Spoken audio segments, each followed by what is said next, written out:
Hi, welcome to HowtoDandD. My name is Fred Wheeler, and today I want to talk about Dungeons and Dragons. And specifically, what I want to talk about is not the image that I've just shown you. No, this is a Dungeon Master's Guide for the Lost Mine of Phandelver. This is how do you run a small group in the Lost Mine of Phandelver. How do you actually do that? This is not a video for players as such, but it's not going to affect you, so you can watch this video. This is probably the only video as a player out of my Lost Mine of Phandelver series that you can actually watch without it causing a whole lot of hassles for your Dungeon Master. So by all means, you can stick around for this video. Okay, so what happens when you have less than 4 players? 4 or 5 players is it's the sweet spot, basically, and you wind up with 3 players. 3 players, you can still play the game, but it gets risky. If you have 1 or 2 players, it really starts to get problematic, and this is where people start to get a little bit worried, because often people are running the game for the very first time. They're playing with people who have never played before, and if you are a father or a mother and you're running the game for kids, the desire is not to have their characters wiped out during a combat, or to spend a lot of time trying to make sure that sort of thing doesn't take place. So we need a few strategies and techniques to deal with that. So often what is quoted by a lot of people is to have the players play more than one character. This is by far my least favorite option, because with a new player, playing more than one character can get very tricky. It's actually better for them to only have to deal with one character and role-playing that character rather than trying to play 2 characters or 3 characters. That's really difficult. So that's really tricky. I would avoid doing that. What you can do is don't start them at level 1. Start them at level 2 or level 3, depending on how many people you have at your table or the lack of people you have at your table. That would be my advice to you. Really important, start them, don't start them at level 1. Start them a little bit higher so they've got a bit of experience behind them and they're a bit tougher. Now, for those of you who haven't considered this option, I always advise people, if you don't have enough players, do not just sit there and accept that. Start looking for new players who can play in your game. It's a long process sometimes. Sometimes it can take a very, very long time. But start using social media and looking for somebody you can pick up and put into your game. If you're playing with your kids, then find their friends, hopefully who can come over and play with them. Things like that. If you're playing in a really isolated location, maybe you can just try the feelers. Try to get more people in the game so you can keep going. Okay. What I would also advise is multi-classing. Multi-classing is a really good option, and the rationale behind that is if you multi-class, you can pick up something like Bard, Cleric, Ranger, or Paladin. These are all good because they can cast healing spells, and you're going to need that just in case one of the characters goes down and somebody needs to get them back on their feet. So that is always a really good option.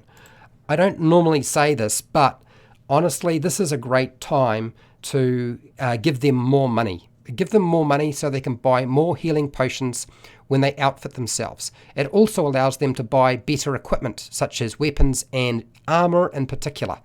So giving them plenty of money so they can actually buy the things that will help keep their character alive, a very sensible option. Now, animal companions are notorious.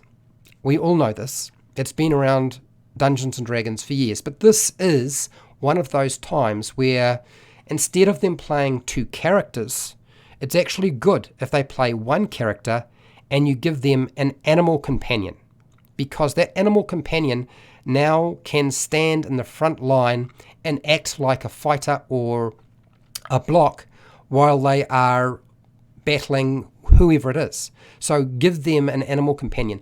What sort of animal? Well, just pick something from the Beastmaster. Those sort of options, something for a low-level druid. Just utilize those sorts of creatures and beasts. But the Beastmaster is a good example. Now, I know what you're going to say. What about, they're going to get killed? Well, what you do with an animal companion that's being played by a character that you're using as sort of like it's not going to have all the personality that a full-blown character has. Make sure to give them death-dying saves. Don't let them just perish because they drop to 0 hit points. They're going to level up. Make sure to level up those animal companions. This is a really good option. When it comes to kids in particular, they love this. I know that there are a lot of people who really like this, and I'm going to say it right now. I have always found that women particularly like animal companions. So give them what they want if you've got a small group. It is going to do you no harm whatsoever. Okay, so what about we don't want an animal companion? You can pick up an hireling or a sellsword. There are plenty of options out there. They do not need to be played. They could be a squire. They don't have to be played as a full-fledged character. You could even run an NPC if you really wanted to, but there's no reason why you can't simply have a sellsword. Now make sure the sellsword is very, very simple. It is just going to be somebody who sort of acts like a fighter champion.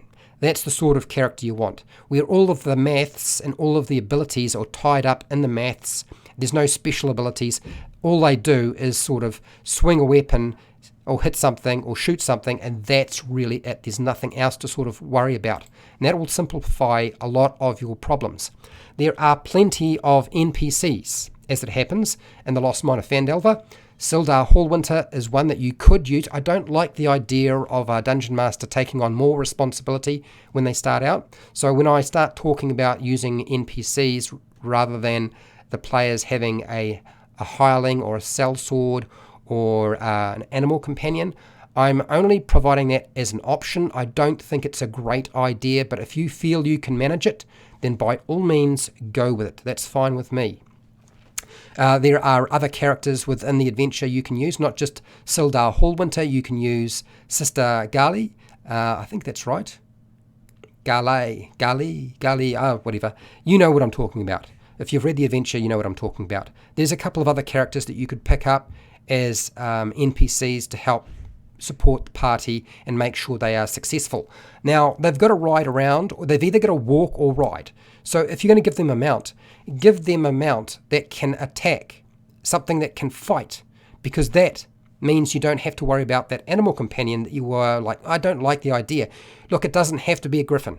It could be a horse. It could be a war horse that it actually can make attacks. Don't just ignore the the mounted combat rules, and treat it as an independent creature. So in other words, it will fight alongside the player's characters, which is always a good option, right? Because you haven't actually had to create too much extra work. They've just got a very simple mount, and it can make hoof attacks or beak attacks or whatever it is that they do. And you can give them all sorts of things to ride on, and it'll make your adventure quite a lot more interesting. I want you to start thinking very carefully about how you're going to deal with character death. My suggestion is that you just have the characters captured. If you don't want to do with a captured and you want to have them make a new character, that's fine. There's nothing wrong with doing that. But I would suggest to you, have a few options where if one of them survives, they can take the body somewhere else and get that character who has fallen resurrected. Look, it is important for these characters to actually be successful in Phandalin. So it's actually worthwhile the Lord's Alliance throwing money at them to get the job done.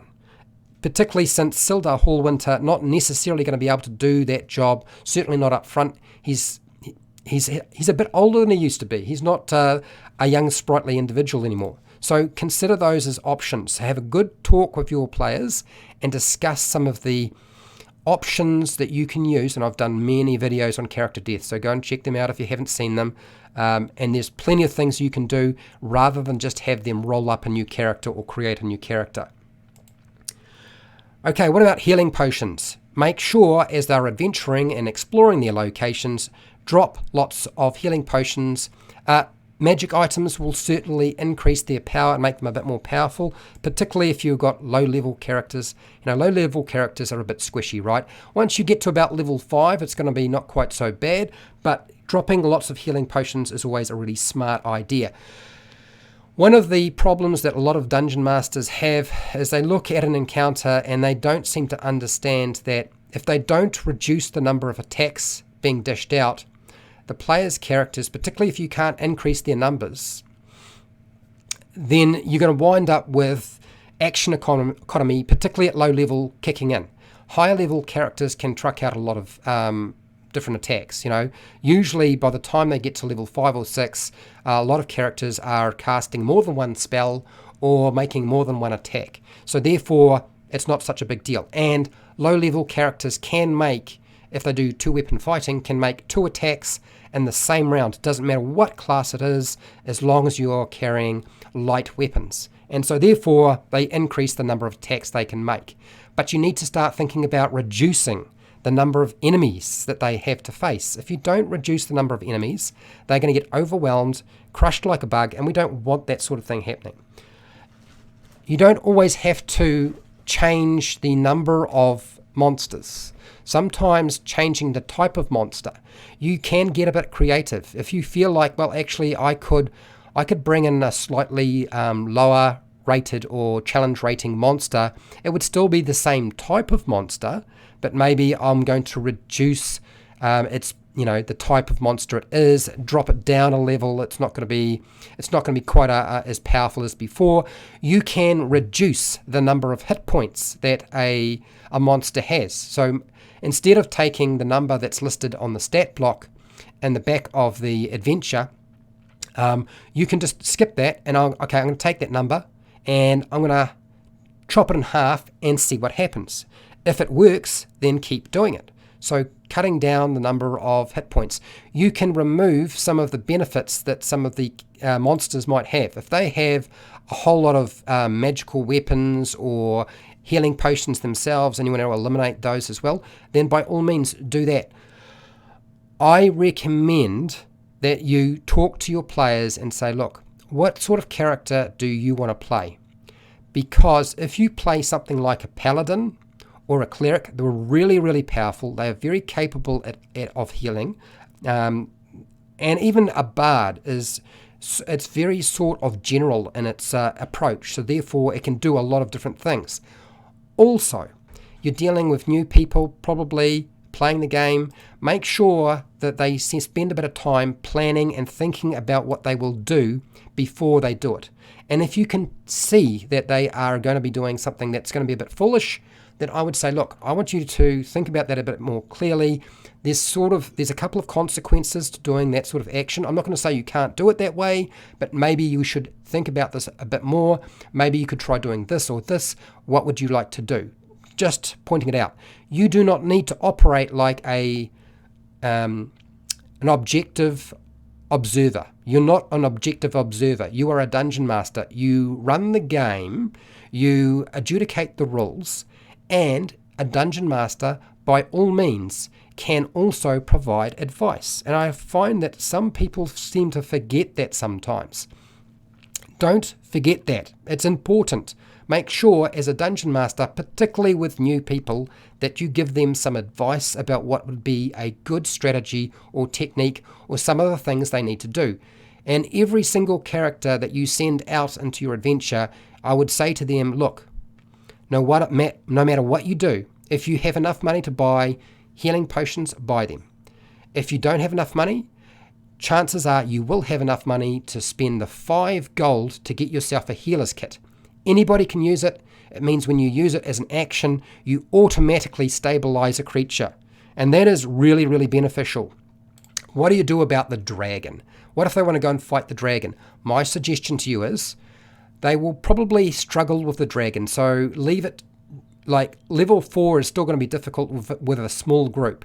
But if they deal with the dragon, say at level 5 or 6, it's a bit easier. And you do not have to present Venom Fang in your adventure for you to run the Lost Mine of Phandelver. There's no reason why you need to do that whatsoever. And the reason I was talking about the paladin, the thing about paladins and clerics is if you give them enough money, they can start wearing plate armor, and that makes them so much more survivable. They can take a lot more hits, and I would recommend doing something like that if you possibly can.